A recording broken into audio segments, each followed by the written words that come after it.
Allez, bonjour les amis, bonjour à vous tous, une nouvelle petite vidéo. J'ai vu que l'autre jour que tu avais apprécié justement les comparatifs sur les différentes douilles, cliquets, etc. Et donc je me suis dit pourquoi pas sur les clés plates, clés à pipe. Et qu'est-ce que j'utilise? C'est un retour d'expérience, hein. Qu'est-ce que j'utilise le plus en mécanique? Quelles seront les meilleures clés pour toi, de façon à ce que tu puisses travailler facilement sans te ruiner à acheter plusieurs types de clés. Donc je vais te dire les avantages, les inconvénients, et tu verras que tu feras comme moi ton choix. Et donc voilà, donc c'est pour commencer, donc je vais te présenter donc là la clé mixte. Pourquoi une clé mixte? Parce que c'est un côté plat et un côté à œil de l'autre côté. Donc là j'ai pris, donc on verra aussi les avantages inconvénients. Donc ici on a une clé mixte à cliquer. Donc là c'est pareil, clé plate, cliquer de l'autre côté. Alors donc ce que j'aime pas, donc le problème de la clé mixte, c'est ce que j'utilise le plus. Donc en mécanique auto, il te faudra comment, bon, il faut que tu commences à 7, en général c'est de 8 à 24, mais le 7 tu pourras l'utiliser pour tout ce qui est tuyau de frein, pour pouvoir desserrer au niveau de la purge. En général c'est souvent du 7 ou du 9, ou ça dépend. Mais c'est le plus petit que j'ai pu faire, c'est du 7. Donc c'est utile. Ensuite, l'avantage d'une clé mixte, c'est que tu as un côté plat et un côté à œil. Donc il suffit que tu inverses. Donc là c'est 16-16. Contrairement à par exemple à une clé plate où tu auras c'est du 12 et du je sais plus combien, 12-13. Tu as deux tailles différentes. Là c'est tout pour la même taille. Donc elles ont chacune, toutes les trois, un avantage et un inconvénient. Alors ce que j'aime pas sur la mixte, le problème c'est que des fois tu es embêté. C'est-à-dire que déjà, regarde, là j'ai deux types de 16 suivant la marque, tu vois, il y a une qui est plus courte que l'autre. La plus courte, elle te servira plus facilement en mécanique que la plus longue. Donc je m'explique pourquoi est-ce que des fois tu as été gêné. Parce que des fois tu te dis la plus longue c'est bien, si tu as un écrou qui est très très haut, et toi tu es sous la voiture, tu n'arrives pas, tu es à bout de bras, tu dis c'est génial. Un exemple, Mercedes, où j'ai dû faire un écrou, je crois que c'est pour le démarreur, je sais plus, il y avait un truc à desserrer.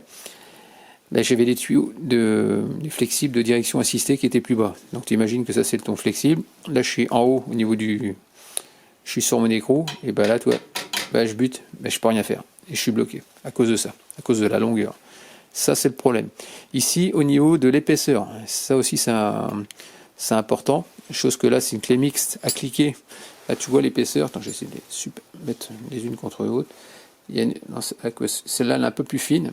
Mais tu en as d'autres qui sont. Il y en a qui sont un petit peu plus fines. Regarde, on voit bien la différence. Bah, tu vois, ça paraît pas grand chose, mais le peu d'épaisseur qu'il y a en trop, ça va t'handicaper sur certaines vis. Ensuite, le cliquet, ce que j'aime pas, d'une c'est fragile. Regarde, j'en ai un qui a pété là. J'ai perdu au bout d'un moment, ça se dévisse, tu perds tout. Je sais pas où c'est passé. Le deuxième, le cliquet, il a cassé. C'est pas réparable. Et le problème aussi de la clé à cliquer, c'est que toi, tu as un sale longueur, sale débattement. Et quand tu veux desserrer une vis ou un écrou, comme tu veux, bah t'es embêté. Alors déjà, tu as la longueur, l'épaisseur qui va te poser problème. C'est articulé, donc ça bouge, tu as du mal à attraper les vis. Ça, c'est problématique aussi. Et puis c'est fragile au niveau du cliquet. Si tu veux vraiment gagner du temps, moi je te conseille le petit boîtier là comme ça, où tu as les vis qui vont bien, tu prends les petites rallonges qu'il y a là, un petit cliquet en un quart, et tu verras que ça fera largement l'affaire et tu vas gagner beaucoup de temps. Et de l'argent, parce que ça c'est pas donné, ça paraît pas, et c'est fragile et c'est pas top. D'ailleurs ça j'utilise même plus du tout. Il n'y a que la mix que j'utilise vraiment. Ensuite, ici, on a de la clé plate. Alors, la clé plate, l'avantage, c'est que on va dire que tu as deux tailles différentes sur une clé. Ça fait que tu n'as pas besoin d'avoir 50 000 clés. Ensuite, le problème, c'est que, dans ce que je te conseille en marque, Sam, c'est pas mal. Chrome Vanadium, c'est très très bien. Il y a Facom, c'est encore mieux, on va dire. Mais ça se vaut. Chrome Vanadium, franchement, c'est moins cher et puis ça fait le job largement. Ça c'est bien. Alors l'inconvénient des clés plates, c'est que si tu viens, par exemple ça arrive, tu imagines, bon, là, tu vois bien que c'est pas la bonne taille, mais là tu as un plat, et des fois ce qui peut se passer, c'est que c'est grippé. tu n'arrives pas à desserrer et tu vas forcer. Et le problème de forcer avec une clé plate, c'est que tu as tendance à arrondir et après, c'est mort. Après, tu ne peux plus desserrer. Tu es obligé de faire des techniques différentes, c'est-à-dire soit un coup de Dremel, tu t'enserres en tournevis, soit en faisant 2 plats. Enfin bref, il y a plein de techniques pour arriver à extraire des vis qui sont bloquées. Ça, c'est la première chose. Ensuite, et puis ce qui va se passer, c'est aussi le problème par rapport à une clé,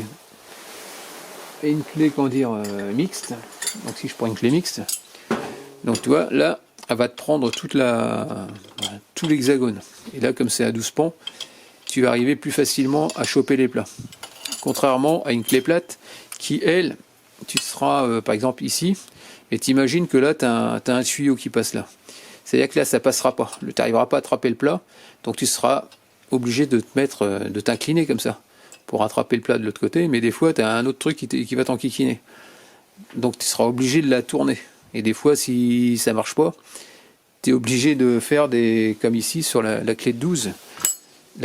C'est laquelle que j'ai faite, c'est celle-là. La clé de 12 pour un émetteur d'embrayage, pour que ça puisse passer. J'ai dû limer ma clé, j'ai dû la tordre pour pouvoir serrer. Mais le problème en faisant ça, c'est que tu fragilises l'écartement. Donc c'est moins costaud. Donc voilà pour ça. Des fois, ça t'arrive de faire des modifs de clés pour arriver à intervenir. Voilà pour ça. Là, je ne sais plus c'était pourquoi. Je crois que c'était pour un émetteur d'embrayage. J'ai dû couper ma clé parce que ça passait pas. Mais le problème, c'est quand tu coupes, tu as moins de force. Donc, faut arriver à mettre soit un tube dedans ou à desserrer pour pouvoir serrer. Ça, c'était pour ce type de clé. Maintenant, on a aussi alors celle-là, ça m'a servi pour les freins. J'ai dû les zigouiller, la pauvre. Pour faire, j'ai pas de clé à tuyauter. Alors, clé à tuyauter, tu imagines que tu as un tuyau qui passe. On imagine que ça, c'est un tuyau. Là. Il faut avoir beaucoup d'imagination. Et là, tu fais comme ça, et là, tu peux desserrer. Parce que souvent, sur les trucs de frein, ce qui se passe, c'est que c'est rouillé, et on a tendance à foirer, à tout arrondir. Et d'ailleurs, ce jour-là, c'est ce qui s'est passé. J'étais enquiquiné, et puis j'ai dû couper toute la canalisation de frein, et la refaire avec du cuivre, enfin bref, refaire tout ce qu'il fallait. Donc voilà, on a ce système de clé, ils appellent ça clé à tuyauter, mais ça c'est une clé mixte, qui m'a servi de tuyautage, on va dire. Voilà pour ça. Après, il existe aussi des clés contre-coudées. Alors celle-là, j'utilise pas tout le temps parce que j'ai pas toutes les tailles. Mais c'est une clé qui est très très pratique. Un exemple. Ici, tu imagines que tu as une vis qui rentre là-dedans et tu veux prendre ta clé mixte. Sauf que ta clé mixte, elle peut pas aller parce qu'elle est gênée par le bâti. Là, tu imagines, elle va aller chercher ton écrou facilement. Et l'avantage, c'est que ta clé, elle n'est pas très large. Contrairement à si je prends un cliquet, une rallonge, ça va me le déporter, plus l'épaisseur du cliquet. Des fois, tu peux te retrouver coincé. Si tu as un obstacle qui est là, tu ne pourras pas aller chercher comme tu veux. Et ce qui peut se passer aussi, c'est que quand tu vas desserrer, la vis, ça va t'écarter ton cliquet et tu vas taper en butée. Et donc ton cliquet sera coincé, ta vis aussi, et tu ne pourras rien retirer. Avec ça, ce sera beaucoup plus facile. Ça, c'est un truc qui est pas mal. Ici, on a des clés bananes. Donc les clés bananes, moi j'ai toujours appelé ça des clés bananes, parce qu'on utilise ça dans la marine nationale, parce que j'ai fait ma carrière, une carrière militaire de 15 ans. Et là, tu as ici, on va mettre dans l'autre sens, ce sera mieux, différentes tailles, donc 8, 10, 11, donc là il manque du 12, 13, 14, 15, il manque du 16, et puis tu n'as pas de 20, tu n'as pas toutes les clés, enfin bref. Et le problème, c'est que moi je m'attendais à pouvoir faire pas mal de choses, parce que dans la marine, j'utilisais ça énormément. C'est-à-dire que dans la marine, on avait des vannes de coque avec des brides, et les brides, on imagine que c'est une vanne, et ici, ça fait un rond et tu as des vis tout autour. Là, tu imagines que cette vis-là, suivant ce que quand tu étais à l'envers dans la cale pour essayer de desserrer ce truc-là, tu vois, tu mettais ça là, pouf, et ça pouvait, et après ainsi de suite. Donc ça contournait, si tu veux, la vanne. Donc ça nous permettait d'y arriver plus facilement. Mais en mécanique auto, le problème, c'est que c'est trop large. Trop large, tu as toujours des tuyaux qui te gênent, ou des vis, ou des câbles, et ça fait que tu butes facilement, donc ça sert à rien en mécanique auto, donc n'achète pas ça, ça te servira pas. Ensuite, on a je vais te parler des clés à pipe. Les clés à pipe, c'est pas mal aussi, tu vas voir. Donc tu as certaines clés à pipe qui sont en 12 pans ici et qui sont en 6 pans de l'autre côté. Donc ce que je te conseille, c'est bien et pas bien.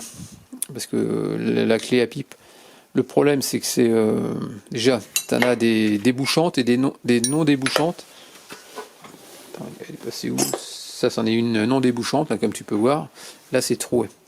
L'avantage de la débouchante, c'est que tu vas pouvoir prendre, s'il y a un écrou qui est assez bas sur une tige filetée, tu vas pouvoir descendre jusqu'à l'écrou. Elle, tu pourras pas parce que ça va rentrer, ça va buter à un moment et tu n'arriveras pas à atteindre ton écrou. Donc ça, c'est pas terrible. Suivant le serrage que tu auras à faire. Si par exemple tu as une vis qui est ici et que tu as un tuyau qui est juste devant, bah, tu ne pourras pas atteindre ta clé. Donc tu vas mettre comme ça. Et ça veut dire qu'en te mettant comme ça, avec les doigts, tu ne vas pas serrer super fort. Contrairement avec celle-là, où tu peux insérer dedans un tournevis. Par exemple, un tournevis qui va te servir de poignée de force. Tu vas arriver à serrer plus facilement. Donc de ce côté-là, c'est...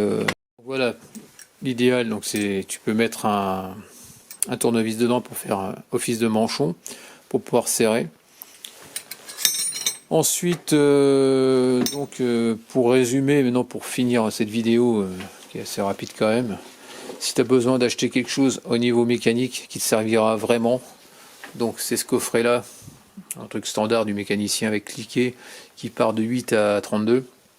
Ensuite, avec donc ça c'est avec un, qu'on appelle ça en 1,5, un cliquet en 1,5, après cliquer 1/4 avec tout le jeu de douille qui va de 4,5 à 14.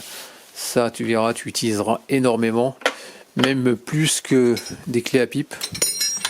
Donc ce que j'utilise aussi, si tu veux avoir ça office de clé débouchante, tu as aussi les douilles longues qui pourront te servir également.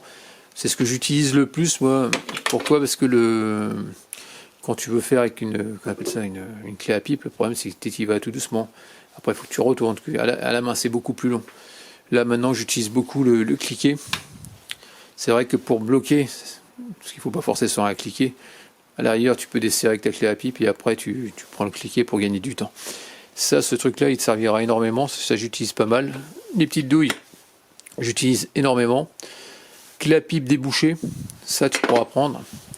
Contre-coudé, c'est pas une obligation, mais ça peut te dépanner quand même. Et clé mixte, franchement clé mixte, y a rien à dire. Clé plate, je m'en sers, mais moyennement quoi. Je veux dire pas trop. Je suis plus sur les clés mixtes. Donc voilà pour les petits conseils que j'ai pu te donner sur les différentes clés que tu pourras utiliser en mécanique auto. Mais c'est vrai qu'au niveau standard, c'est ce qu'on utilise le plus. Moi, c'est ce que j'utilise le plus. Moi. Donc terminé pour cette petite vidéo, en espérant que c'était plu. N'hésite pas à me laisser des commentaires avec des j'aime ou j'aime pas, comme d'habitude. Pense à t'abonner, actionne la cloche de notification si tu veux avoir d'autres vidéos de ma part. Et puis je te dis à très bientôt. Allez, ciao.